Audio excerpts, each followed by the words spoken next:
The morning Lucy Hartwell's trembling fingers closed around the third warm egg from the henhouse, she knew her luck had finally run out when she heard the slow, deliberate creak of boot leather behind her.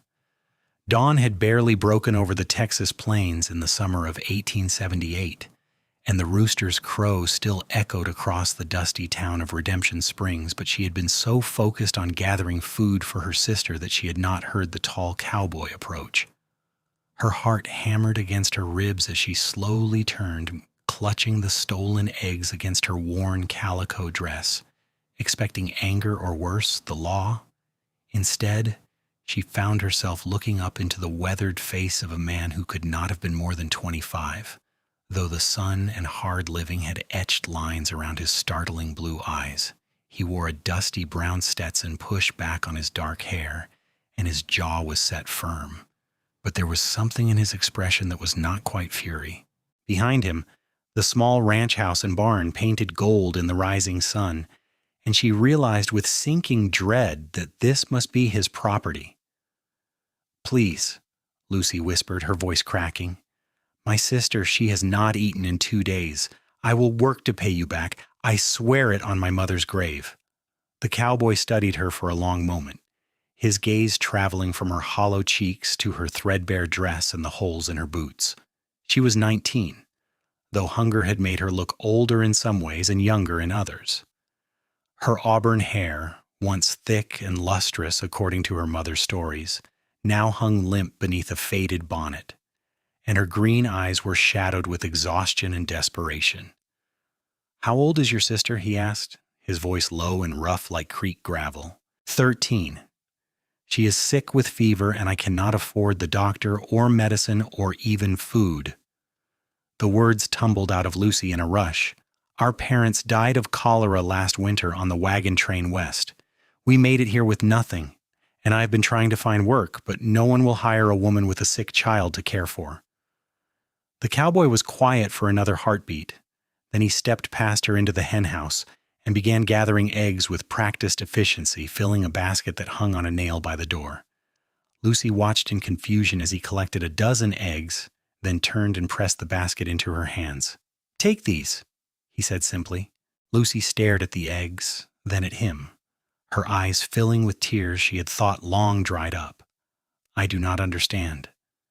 "And you need work?" He crossed his arms over his broad chest, the morning light catching on the silver buckle of his belt. "I am Caleb Monroe.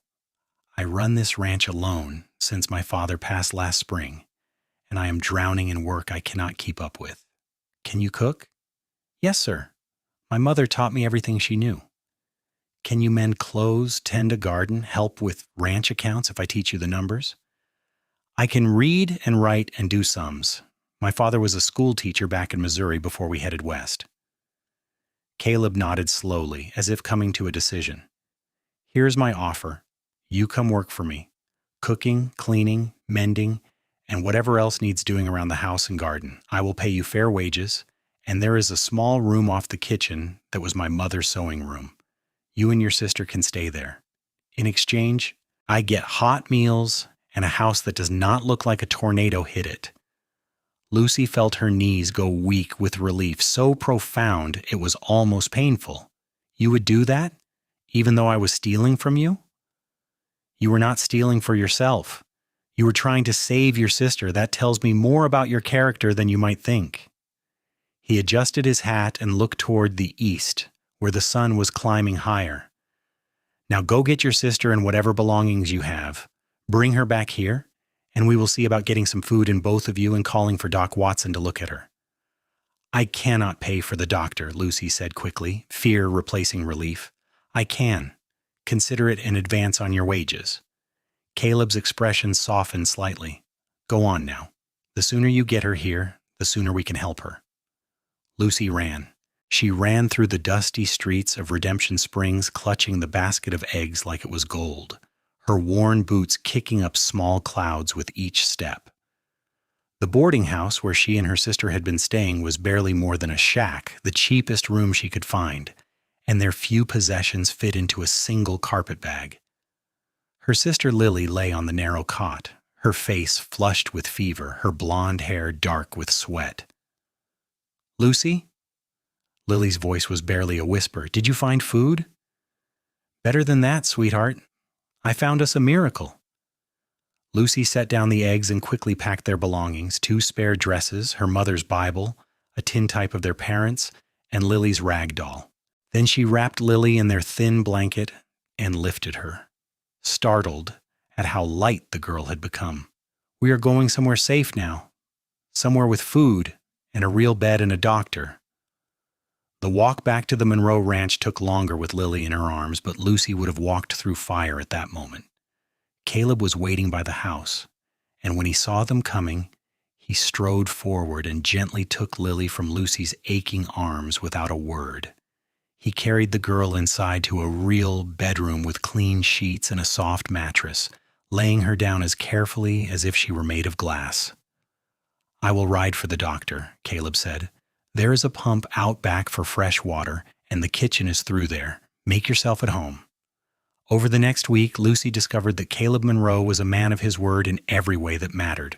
Doc Watson came and diagnosed Lily with a combination of malnutrition and a respiratory infection, prescribing rest, good food, and medicine that Caleb paid for without hesitation. Lucy threw herself into her work with fierce determination, rising before dawn to make breakfast, spending her days cleaning the neglected house room by room, mending Caleb's worn shirts and torn trousers, and cooking meals that made his eyes widen in appreciation. The ranch itself was modest, but well-maintained where it counted. Caleb ran about 50 head of cattle and a dozen horses, managing the property with the help of 2 ranch hands who came by day, an older Mexican man named Miguel and his son Rafael. Lucy learned that Caleb's mother had died when he was 16, and his father just last year, leaving him to run everything alone at 24. He worked from before sunup until after dark, mending fences, tending livestock, breaking horses, and handling all the business of keeping a ranch afloat. You were not exaggerating about needing help, Lucy said one evening as she served him dinner. Pot roast with potatoes and carrots from the garden she had already begun reviving, and fresh bread that filled the house with its warm scent. Caleb looked up from his plate, a hint of a smile playing at the corners of his mouth. No, I was not.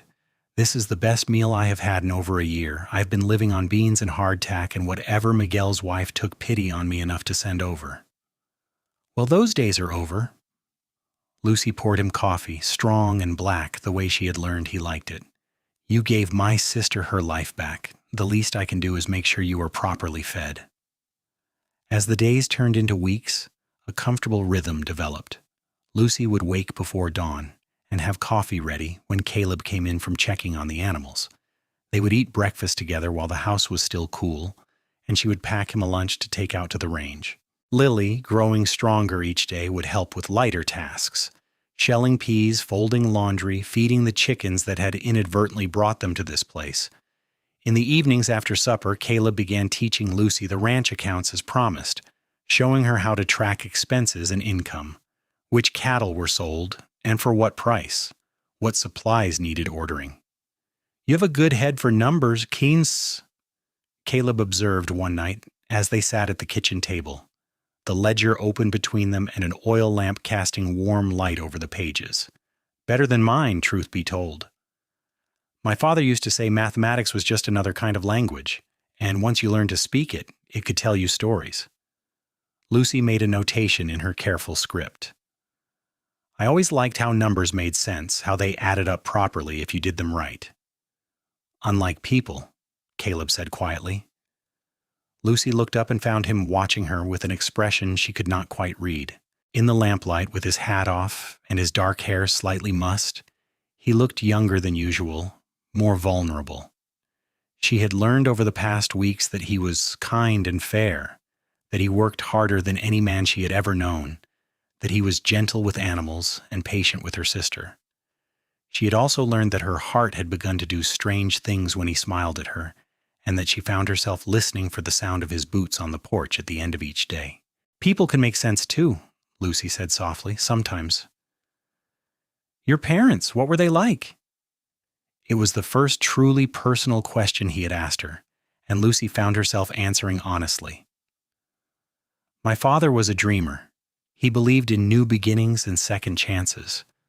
When the farm in Missouri failed 2 years running, he convinced my mother to head west, said there was opportunity in Texas for people willing to work for it. My mother was practical, steady. She kept us all grounded. They loved each other deeply. You could see it in the way they looked at each other even after 20 years of marriage. You miss them every day, but I think they would be glad to know Lily is safe, that we found our way here. Caleb reached across the table and covered her hand with his, calloused and warm. I am glad you found your way here too. The touch sent electricity through Lucy's entire body, and when their eyes met, she saw something in his gaze that made her breath catch. But then Lily called out from the bedroom needing water, and the moment broke. Caleb pulled his hand back and Lucy rose to tend to her sister, her heart pounding so hard she was certain he could hear it. Summer deepened into its hottest months, and the ranch thrived under their combined efforts. Lucy had transformed the house into a real home, with curtains she had sewn from fabric Caleb bought in town, wildflowers on the table, and the smell of baking bread or simmering stew always in the air. The garden burst with tomatoes, squash, beans, and herbs. Lily had filled out and grown rosy-cheeked, helping feed the chickens each morning and collecting their eggs with pride. But it was the moments alone with Caleb that Lucy treasured most. The early mornings when they drank coffee together in comfortable silence, watching the sunrise paint the sky in shades of gold and rose. The evenings working on the accounts, their shoulders almost touching as they bent over the ledger. The Sunday afternoon when he taught her to ride, his hands steadying her waist as she mounted the gentle mare named Daisy, his voice patient as he explained how to hold the reins. You are a natural, Caleb said as Lucy trotted around the corral, her face flushed with exhilaration. I feel like I am flying, Lucy laughed, the sound bright and free in a way it had not been since before her parents died. Caleb leaned against the fence, watching her with undisguised admiration, and Miguel, heading to the barn, caught sight of them and smiled knowingly. Later, he pulled Lucy aside as she was gathering vegetables for dinner. He's a good man, that one, Miguel said in his accented English. Lonely too long. You are good for him, Miss Lucy. The house has life again. Lucy felt her cheeks warm. I am just the housekeeper, Miguel. See, and I am just a ranch hand. Miguel's dark eyes twinkled. We both know there is more truth than that. That evening, a traveling preacher came through town and held a service in the small church at the edge of Redemption Springs. Caleb surprised Lucy by asking if she and Lily would like to attend with him. Lucy wore her best dress, which was still quite plain, but Caleb looked at her like she was wearing silk and diamonds. During the service, sitting beside him in the rough wooden pew, his arm brushed against hers, and neither of them moved away. Walking home under a sky brilliant with stars, Lily ran ahead chasing fireflies, and Caleb and Lucy followed more slowly. I need to tell you something, Caleb said suddenly, stopping in the middle of the dusty road. Lucy's heart leaped into her throat. What is it? When you first came here, I told myself I was just helping someone in need, that it was the Christian thing to do, that my mother would have wanted me to. He took off his hat, turning it in his hands. But that was only part true. The whole truth is that from the moment I saw you standing in my hen house, terrified but brave, willing to do anything to save your sister, I felt something I had not felt in a long time, maybe ever. Caleb, Lucy whispered, let me finish before I lose my nerve. He looked at her directly, his blue eyes intense in the starlight. These past weeks with you here, they have been the happiest of my life. Not just because the house is clean and the food is good, but because of you. Your laugh, your kindness, the way you hum while you cook, the way you are with Lily. I look forward to morning because it means I get to have coffee with you. I hurry through my work because it means I get to come home to you. Lucy, I'm falling in love with you. I think I might have started that very first morning. Lucy felt tears spill down her cheeks, but they were tears of joy so pure it almost hurt. I love you too. I've been so scared to admit it, even to myself, because I thought you could never feel the same way about someone you found stealing from you, someone with nothing to offer but a sick sister and a talent for making biscuits." Caleb stepped closer, reaching up to cup her face gently, his thumb wiping away her tears. "You have offered me everything that matters. You gave me back my home, my hope, my heart." Lucy Hartwell, I know it has not been long, and I know we should probably wait longer to be proper about it, but I am a plain-spoken man. I want you to stay, not as my housekeeper, but as my wife. I want to wake up every morning for the rest of my life and have coffee with you. I want to build a future with you, raise children with you if you will have me, and grow old watching the sunrise together. "Yes," Lucy breathed. "Yes, 1,000 times yes." When Caleb kissed her, it was gentle and sweet and full of promise, and Lucy felt like every hard thing she had endured, every loss and fear and desperate moment, had been leading her to exactly this place, this man, this perfect moment under the Texas stars. Lily's delighted squeal broke them apart. "Does this mean Caleb is going to be my brother?" "Something like that," Caleb said, grinning as he scooped Lily up and settled her on his shoulders.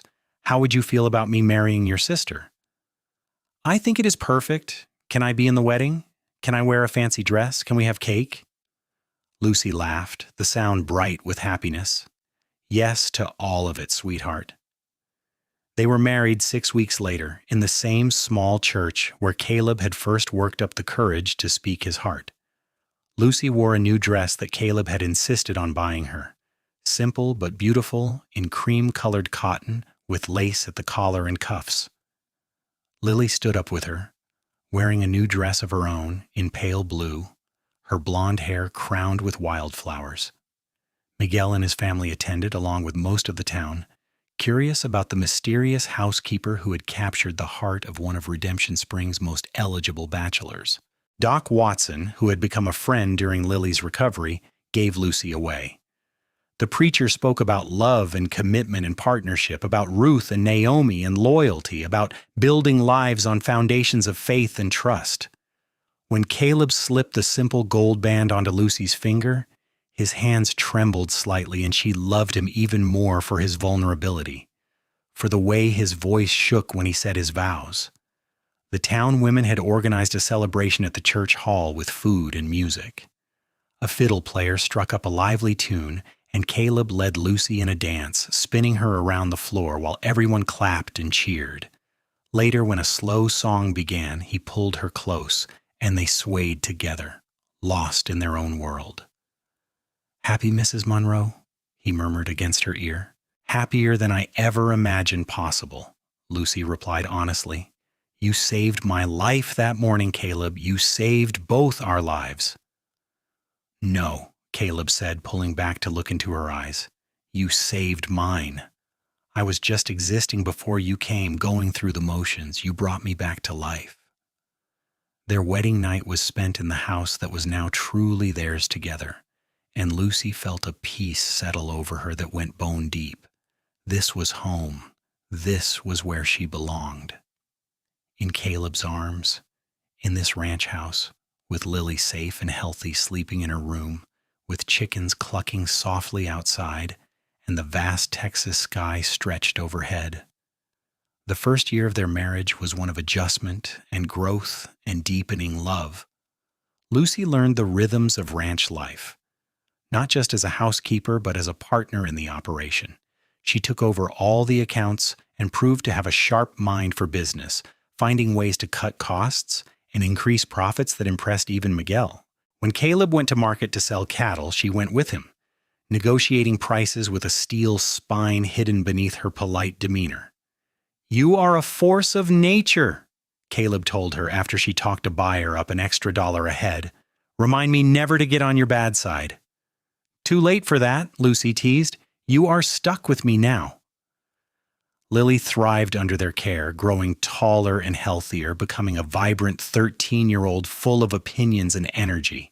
She had taken over the chicken operation entirely, and the hens produced more eggs than they could use, so she began selling the extras in town, saving her earnings in a jar for her future.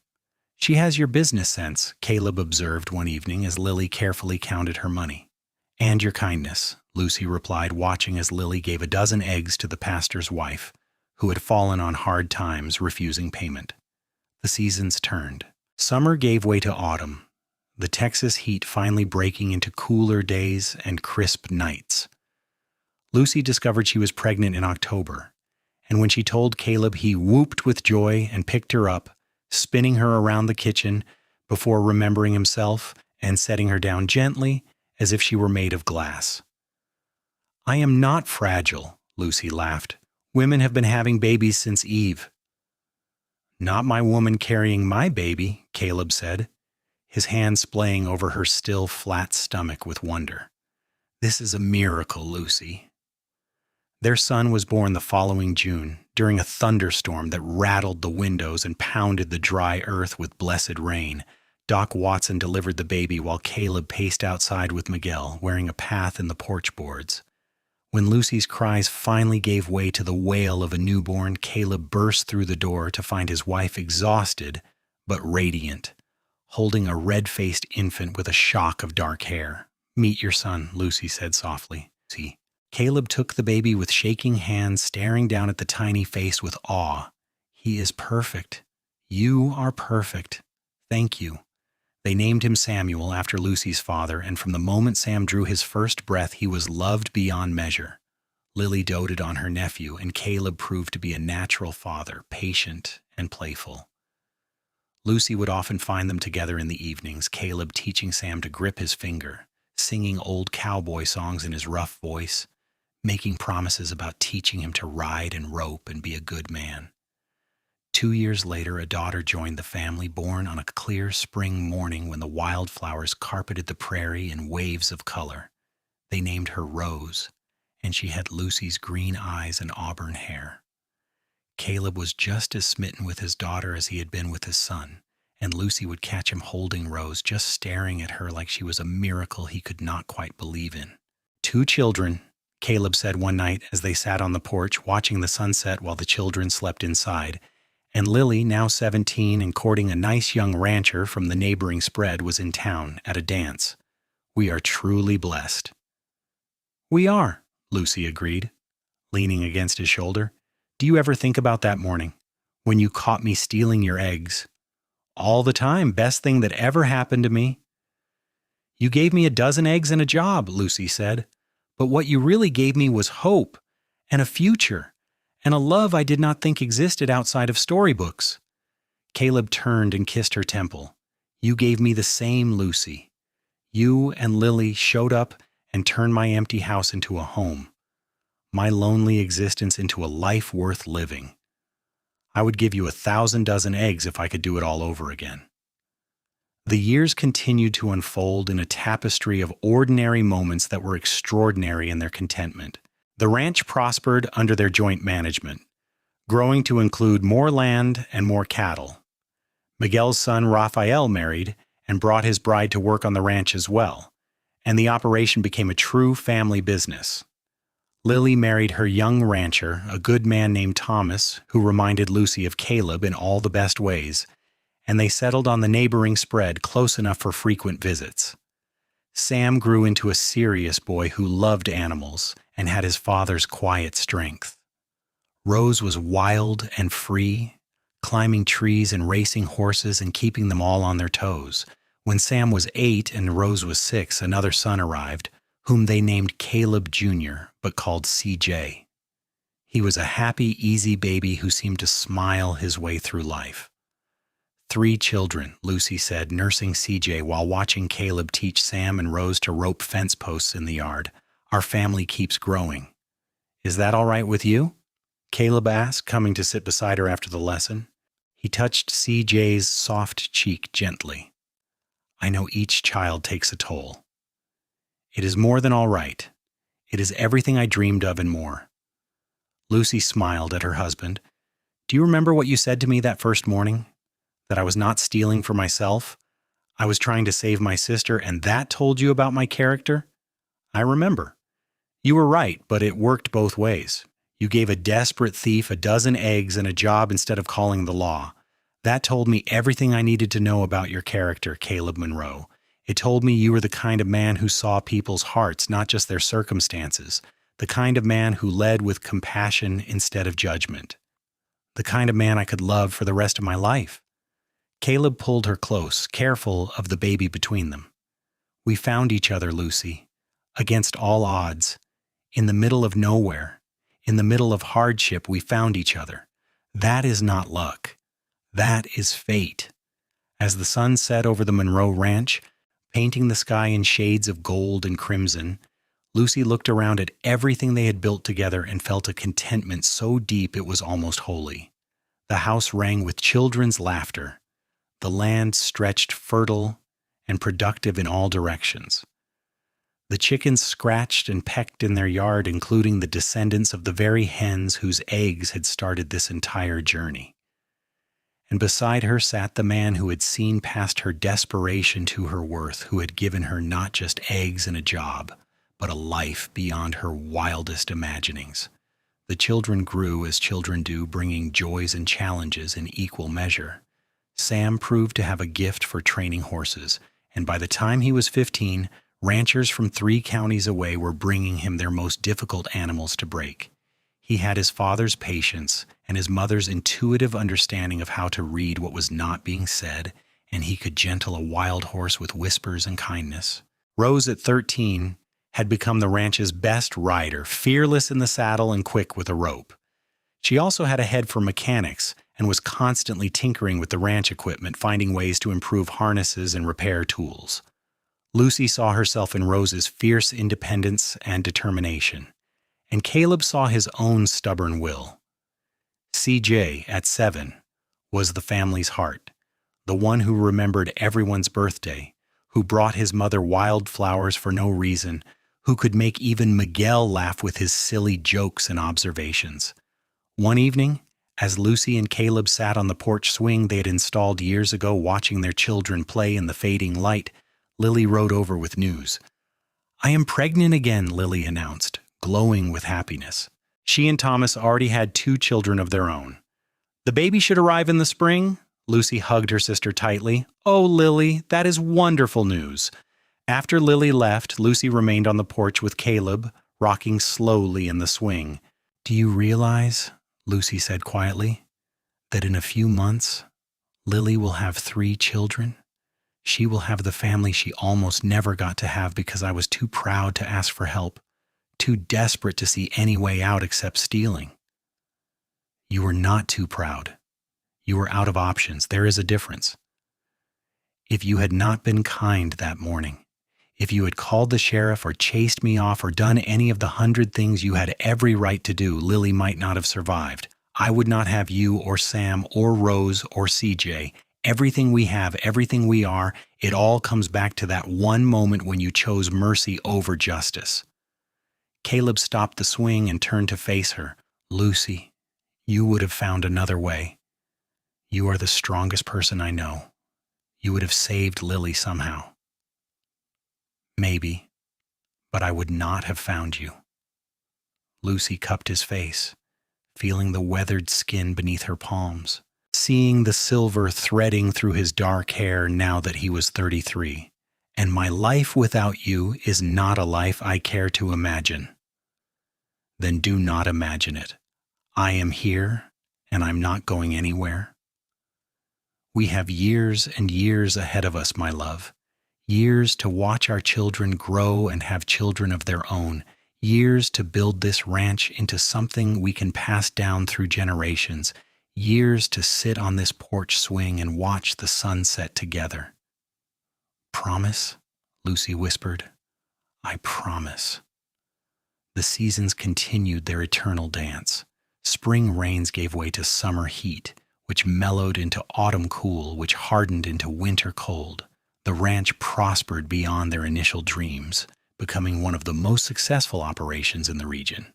Lucy's business acumen combined with Caleb's ranching expertise created a partnership that was formidable in every sense. They were invited to join the local Cattlemen's Association, and Lucy became the first woman to attend the meetings, sitting beside her husband as an equal partner. There were hard years, too, as there always are in ranching. A drought one summer that tested their reserves. A winter so harsh they lost part of the herd. The year Sam broke his leg falling from a horse, and they all held their breath until Doc Watson assured them it would heal clean. The year Rose contracted pneumonia, and Lucy sat up night after night bathing her daughter's fevered brow, reliving the terror of almost losing Lily and praying with every fiber of her being that she would not lose her child. But they weathered every storm together, their love deepening with each shared challenge. Caleb remained the steady, kind man he had always been, but Lucy saw him grow in confidence as the years passed, saw him become a leader in the community, someone people turned to for advice and assistance, and she knew she had played a part in that. Building him up as he had built her up, their strengths complementing each other's weaknesses. When Sam turned 18, a pretty girl named Emma from town caught his eye, and Lucy watched her son fall in love with the same quiet intensity his father had. Emma was a school teacher's daughter, educated and well-spoken, but also practical and warm. She fit into the ranch life as if she had been born to it, and when Sam asked for Caleb's blessing to marry her, both parents gave it gladly. "He is so young," Lucy said the night before the wedding, feeling bittersweet about her firstborn leaving childhood behind. "He is the same age you were when we married," Caleb pointed out gently. "And look how that turned out." Lucy smiled through her tears. Point taken. Sam and Emma built a house on the far edge of the Monroe property and began their own life together while still working the family ranch. Within 2 years, they had a daughter, making Lucy and Caleb grandparents for the first time. Holding her granddaughter, Lucy felt the circle of life complete itself in a way that was both humbling and exhilarating. "We started with just you and me and Lily," Lucy told Caleb as they admired their granddaughter. "Now look at us. Children, grandchildren, a legacy." "All because you were brave enough to steal some eggs," Caleb said with a grin. "All because you were kind enough to see past the theft." Rose, ever the independent spirit, announced at 16 that she wanted to study veterinary medicine. It was an unusual ambition for a woman, but Lucy and Caleb supported her dreams, just as they had supported Sam's path. They arranged for her to apprentice with Doc Watson, who had begun treating animals as well as people in his later years, and Rose threw herself into learning with characteristic determination. CJ, growing into a thoughtful young man, showed an interest in the business side of ranching, spending hours with Lucy going over the accounts and discussing strategies for expansion and improvement. He had a vision for the future that included modernization and innovation while respecting the traditions that had made the ranch successful. On their 20th wedding anniversary, Caleb surprised Lucy with a trip to San Antonio, leaving the children and the ranch in Miguel's capable hands for a week. It was the first time they had been truly alone together since their honeymoon, and they reveled in the freedom, exploring the city, eating in restaurants, and staying in a hotel with actual wallpaper and gas lamps. 20 years, Lucy said as they walked along the river, her hand tucked into the crook of Caleb's arm. "It seems like yesterday and forever at the same time." "I would marry you again tomorrow if I could," Caleb said. "I would marry you every day for the rest of my life." "You are such a romantic underneath that tough cowboy exterior." "Only for you, Lucy, only ever for you." That night, lying in the hotel bed with the sounds of the city filtering through the window, Lucy thought about the girl she had been 20 years ago, desperate and starving and terrified, clutching stolen eggs in a hen house.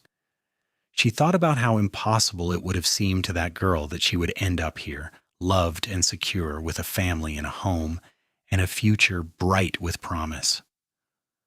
"What are you thinking about?" Caleb asked, sensing her wakefulness. "Chickens," Lucy said. And when he laughed, she laughed too, the sound rich and full and free. They returned home to find the ranch running smoothly and their children delighted to see them. Over dinner, with everyone gathered around the big table Caleb had built to accommodate their growing family, Lucy looked at the faces she loved most in the world and felt gratitude wash over her like a benediction. The years continued to pass in a blur of seasons and celebrations, challenges and triumphs. Rose completed her apprenticeship and became the first female veterinarian in the region, eventually opening her own practice while maintaining strong ties to the family ranch. She married a quiet, scholarly man who worked at the land office, and they had two sons who inherited their mother's love of animals. CJ took over more and more of the ranch's business operations as Caleb's joints began to stiffen with age and hard work. He proved to have his mother's gift for numbers and negotiation, and under his management the ranch expanded to include horse breeding as well as cattle, capitalizing on Sam's training skills. Lily's children grew and married and had children of their own, and the Monroe and Thomas families became so intertwined that holidays were massive affairs requiring 2 tables and multiple shifts for meals. On a summer evening in 1903, 25 years after that fateful morning in the henhouse, Lucy and Caleb sat on their porch swing, watching the sun set over land they had worked together for a quarter century. Lucy was 44 now, her auburn hair threaded with gray, her face lined with the marks of laughter and sun. Caleb was 50, his dark hair gone mostly silver, his movements a bit slower, but his eyes still the same startling blue. "Do you have any regrets?" Lucy asked, a question that had been forming in her mind as their anniversary approached. Caleb considered seriously, as he considered everything. "I regret that I did not meet you sooner, that we did not have more years together. I regret the times I was impatient or prideful, the times I failed to see what you needed until you asked. But do I regret the life we have built? Never. Not for a single moment." "I do not regret stealing those eggs," Lucy said. "I know I should. I know it was wrong. But it brought me to you. And you are the best thing that ever happened to me." "You were not stealing. You were surviving. There is a difference. And you paid me back 1,000 times over, not just in work, but in love, in partnership, in giving me a family and a purpose beyond just existing." They sat in comfortable silence, rocking slowly, listening to the sounds of the ranch settling down for the night. From inside, they could hear CJ discussing the next day's work schedule with Raphael. From the nearby house, they could hear Sam's daughter practicing piano, the notes floating on the evening air. In the distance, Rose's boys were racing their horses, their laughter carrying on the breeze. "We did good," Lucy said softly. "We did very good," Caleb agreed. As the stars began to emerge in the darkening sky, Caleb stood and offered Lucy his hand, pulling her up from the swing. They stood together, his arm around her waist, her head on his shoulder, looking out over everything they had created together from a dozen eggs in an act of kindness. "I love you, Lucy Monroe," Caleb said. "I have loved you since the moment I saw you in my henhouse, and I will love you until my last breath and beyond." "I love you, Caleb Monroe. Thank you for seeing me that morning, really seeing me and choosing to help instead of punish. Thank you for giving me a home and a family and a love that has sustained me through everything.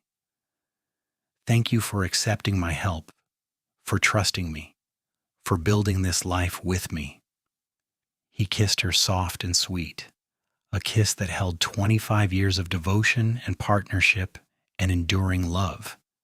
Inside, their children called for them, wanting to go over plans for the anniversary party that was being planned for the weekend. But for this moment, Lucy and Caleb stayed on the porch, wrapped in each other's arms, grateful beyond words for the twist of fate and desperation and kindness that had brought them together. The anniversary party was a grand affair, held in the barn that had been decorated with bunting and wildflowers.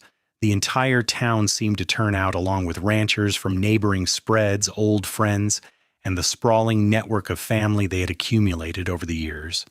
There was music and dancing, mountains of food, and speech after speech praising Lucy and Caleb for their contributions to the community. But the best moment came late in the evening, when their children stood together and presented them with a gift. It was a painting, commissioned from an artist in San Antonio, showing the ranch house with the sun rising behind it, chickens pecking in the yard, and 2 figures on the porch swing. "So you never forget where it all started," Sam said, his voice thick with emotion. Lucy cried, of course, and even Caleb had to wipe his eyes.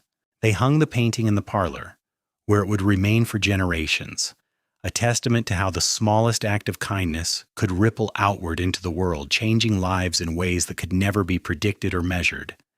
As Lucy and Caleb grew older, they gradually stepped back from the day-to-day operation of the ranch, trusting it to their capable children and grandchildren.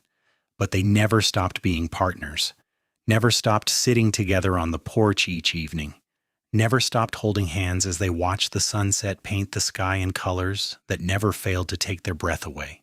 On a warm spring morning in 1912, Lucy woke to find Caleb already up, standing by the window and looking out at the ranch that had been their life's work for 34 years. She rose and went to him, slipping her arms around his waist from behind. "What are you thinking about?" she asked. "Everything? Nothing. How lucky I am." He turned and pulled her close. "I was just remembering that morning I found you in the hen house. You looked so scared and so brave and so determined. I knew right then that you were something special. I thought you were going to have me arrested. I almost did, for stealing my heart." Lucy groaned at the terrible pun, but she was smiling. 34 years and your jokes have not improved." 34 years and you still laugh at them anyway." They stood together in the morning light, 61 and 57 respectively, their bodies marked by age and work, but their love as strong as ever. Outside, they could hear the ranch coming to life, their grandchildren running to do morning chores, the horses whinnying for their breakfast, the roosters crowing their eternal greeting to the dawn. "Do you want to know a secret?" Lucy asked. "Always. Sometimes I still walk past the hen house, and I touch the door frame just to remind myself that it is real, that this life is real, that I did not dream it all up during some fever when Lily and I were starving." Caleb cupped her face tenderly. "It is real, my love. Every beautiful, messy, wonderful moment of it is real. We built this together from nothing but hope and hard work and love, and it will outlast us, through our children and their children, on and on." "Promise you will stay with me," Lucy whispered, old fears rising despite decades of security. "Promise you will not leave me." "I promise I will stay as long as this world allows, and then I will wait for you on the other side by a hen house full of chickens with a dozen eggs in my hands." They grew older still, their movements slower, their hair gone completely white, but their love never diminished. They celebrated their 40th anniversary surrounded by children, grandchildren, and great-grandchildren, a gathering so large it had to be held outside, with tables stretching across the yard and musicians playing until the stars came out. Lucy's health began to fail in her late 60s, her heart growing weak, and Caleb rarely left her side, holding her hand through the difficult days, reading to her from her mother's Bible, reminiscing about their decades together. The children took turns sitting with them, and the grandchildren brought flowers and drawings, and the house was never without love. On a soft evening in early summer, with the windows open to let in the breeze and the scent of roses from the garden, Lucy lay in the bed she had shared with Caleb for 42 years, and she knew her time was growing short. But she was not afraid. She had lived a full life, rich with love and purpose. She had saved her sister and raised her children and built something lasting with the man she loved beyond measure.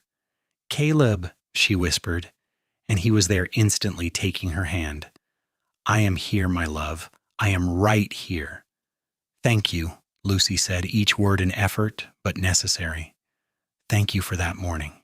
Thank you for the eggs and the job and the love. Thank you for everything." "Thank you for stealing from me," Caleb said, tears streaming down his weathered face. "Best theft in the history of the world." Lucy smiled, and then she slept. And sometime in the night, with her family gathered around and her husband's hand clasped in hers, she slipped away peacefully, ready for whatever came next. Caleb mourned her deeply, as anyone would mourn the loss of their heart, but he did not fall apart. He had their children and grandchildren to live for, and he had promised Lucy he would stay as long as he could.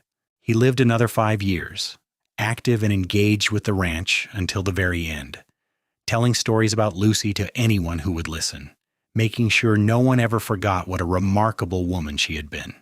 On the morning of his 74th birthday, Caleb Monroe walked out to the hen house, the same hen house where he had first met Lucy Hartwell all those decades ago, and he sat down on the step in the early dawn light. His son Sam found him there an hour later, gone peacefully, a smile on his face, and clutched in his hand was a single egg warm from the nest. They buried him next to Lucy on a hill overlooking the ranch, under a cottonwood tree they had planted together on their 10th anniversary. The funeral drew people from across the state, all coming to pay respects to a man who had been known for his fairness, his kindness, and his deep, abiding love for his wife. The ranch continued under the management of their children and grandchildren, thriving for generations, a testament to what Lucy and Caleb had built. The story of how they met became family legend, told and retold at gatherings, the tale of the desperate girl who stole eggs and the kind cowboy who gave her a dozen and a job, and how that moment of mercy had blossomed into a love story for the ages. In the parlor of the main house, the painting of the ranch at sunrise still hung, and beneath it, in a place of honor, sat a basket. According to family tradition, it was the very basket Caleb had filled with eggs that first morning, though whether that was true or simply a beautiful embellishment, no one could say for certain. But it did not really matter. What mattered was what it represented. The moment when two lives intersected, when kindness met need, when love was given room to grow. And on warm summer evenings, when the wind blew just right across the Texas plains, if you stood very still by the hen house and listened carefully, you could almost hear the echo of a young woman's nervous breathing and a cowboy's gentle voice saying, "Take these," offering not just eggs but hope, not just a job but a future, not just mercy but love that would last through the ages and beyond. The Monroe Ranch stood as proof that the smallest gestures could have the largest impacts, that seeing people's hearts instead of their circumstances could change the world, and that love, real love built on partnership and respect and choosing each other every single day, could create something lasting enough to echo through generations, as permanent and beautiful as the Texas sunrise, as essential and life-giving as the eggs that had started it all.